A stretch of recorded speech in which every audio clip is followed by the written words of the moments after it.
Hey guys, it's Mar back here for another video, and like I always say, don't be scared to fall because you may fall into a better situation. I like to feel like I'm a part of that better situation. You're already here, so you might as well subscribe.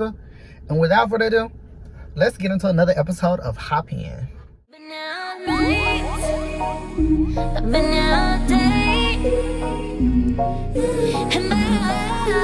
Got me walking side to side. I'm talking to you. Okay, so this episode is actually going to be talking about Twink Privilege. Probably something that you don't think about, and it probably doesn't relate to a lot of people. However, it does relate to everyone on a deeper level. Hope you guys enjoy. Oh my gosh. Okay, I'm going to take this off and I'm going to put a hat on.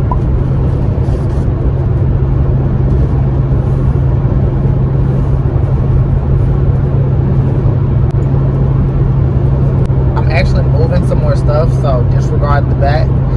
But today on episodes, we're just gonna get right into it. I posted a poll on my Instagram. Do you believe in twink privilege? Is twink privilege something that you believe in? And the majority of the poll said yes. Anything dealing with privilege is a thing. We have been taught that there always has to be a right and a wrong way with everything in life. And if there's more than one, then we line them up from right to wrong. How does that play a part in attractiveness and humans? Which is why obesity is at the bottom of the spectrum. We always try to categorize everything. It's never everything is equal. It's always this or that. A twink is a small person.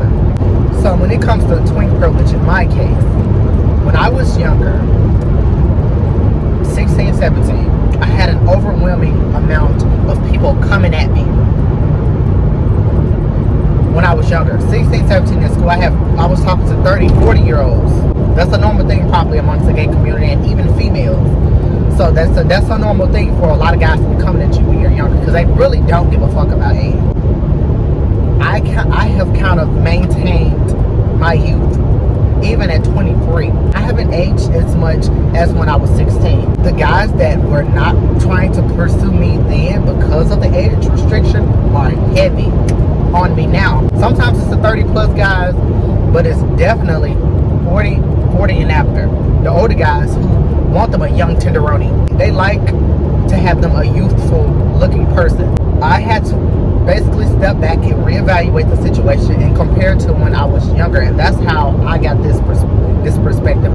So when I was younger, I literally would talk to older guys and they would basically spoil me, bring me food to school, send me little chump change of money. Now I didn't see nothing wrong with it because as a child you look to adults for guidance. And I never thought about it romantically, and I knew that at some point that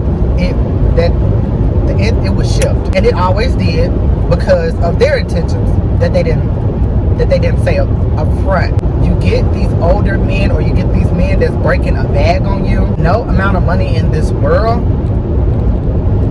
should be worth your body. A lot of y'all thinking that y'all breaking a nigga because we have this city girl mentality, but the thing is, you're being bought. Maybe $100 for a picture. That's fine if that's what you want to do. However, if you are going to sell yourself, know your motherfucking worth. Those old niggas be preying on the young and the youthful looking young people. When you look at the interactions on porn, and it features young, because it is a porn out here with the young girls, because it's become a trend amongst the gay community for, especially during the pandemic, for people to use OnlyFans to make money. And it's completely nothing wrong with that at all. Nothing wrong with that. With that, there are some children who have snuck through the loophole of age when it comes to this, and it's very easy on social media to fake your age, and it's very clear that these people are underage, and they make porn and it goes viral. And in the comments, it's the 40, 50-year-olds in the comments nasty stuff to these kids that they want to do. Those kids' numbers be higher than professional porn stars. It's because it's these old sickos preying on a young tenderoni. And that goes back to me saying twink privilege. 40 preying on 16 and 17-year-olds, completely unacceptable. So once you hold off from your 20s to your 30s, and then you get into your 30s, and you're now looking for a relationship. And you're now looking for a relationship. I don't want to say that it's hard, but you know, you don't look the same as you did when you were 21, 22. From 20 to 30, your body's going to change. You're not going to look the same. Some people start balding. So, you know, the options you had then, you may not have now. And a lot of people don't think about that.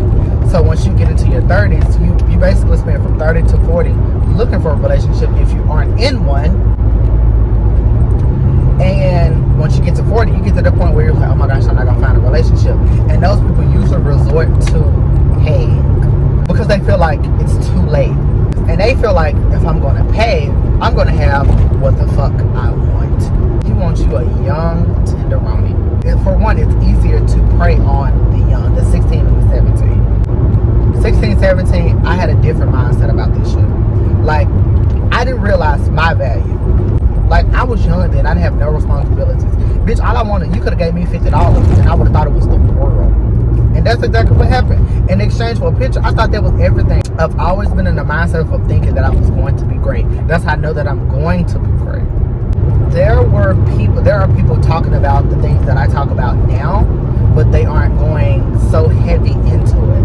And I want to just crack it wide the fuck open for my youth, why I am young. Because a lot of people talking about these situations are almost pushing their 30s, talking about situations and stuff that went on 10 years ago. Because I have a very wise and mature mindset. I've been told this 1,000 times and I know this. So I'm constantly, for one, and I've been in relationships where I'm teaching older guys. Not teaching, but I'm pouring into older guys stuff that they didn't even know about themselves and better ways to do things. And maybe I can help you out as well as you helping me out. You know? Because everybody can be taught something. So what does this go back into twink privilege? Basically, it's just, it all is being used. I have a high number of people trying to talk to me. I can look at the profiles and tell that these men are significantly older. And they pray, it's a lot. It's a lot. And it's been like this for years. I've had people that I've seen them so much on my page, like from when I was younger. They are still in my comments to this day, trying to talk to me. You look beautiful today. You look beautiful today. And it's been like that when I tell you for probably 7 or 8+ years, and I've never responded to them. And it's like, it's not something that I want, or it's not something to just dream of having, or I mean, it just plays into twink privilege. These old people, they have a fetish for younger looking people, especially when you're older, especially when you're past 21. I mean, when you're past 21 and you look younger, you have a high number of older guys coming at you, plus the ones that are already attracted to you. And a lot of times, if they get to you, they know that they can't have you exclusively, so they try to pay. If you're gonna sell yourself, like I said, if you're gonna sell yourself, get your money's worth. If you're gonna break a motherfucking nigga, it better be enough money to put you in a better situation so you don't have to depend on that nigga. Fuck that $20 every week. Fuck that $20 every other day. Bitch, give me $1,000 to get me in the car so I can get back and forth and make my own motherfucking money. Because I don't know what anybody's situation is. Some people use these situations to better themselves, and there's nothing wrong with that. Some people capitalize off of this, and this is the pros and cons of it. But the thing is, it's like, you're not winning if you're getting chump change. They spending $20 and they jacking off to your shit, baby. They having a ball. They probably got that little subscription in their payroll. Picture. Cause baby, that's it. Pretty privilege is the thing. Twink privilege privilege is a thing. Obesity privilege is a thing. You have people who fetish big people. Everything has its pros and its cons. You just have to think about it on a wider spectrum. Basically, the whole point of this video was stop being used. Stop being fucking used. Up your values, up your standards. That old nigga, that old motherfucking nigga, that nigga, I don't give a fuck, nigga. It could be a nigga 30 years old trying to pay you $20. I don't give a, it could be you could be 20, a nigga could be 22 trying to pay you. It's not worth it. It's not worth it. We have arrived, and that's that on that. I hope that I sparked, you know, I hope that I could awake you a little bit more than you usually would be. And I'll see you guys in the next episode. Period.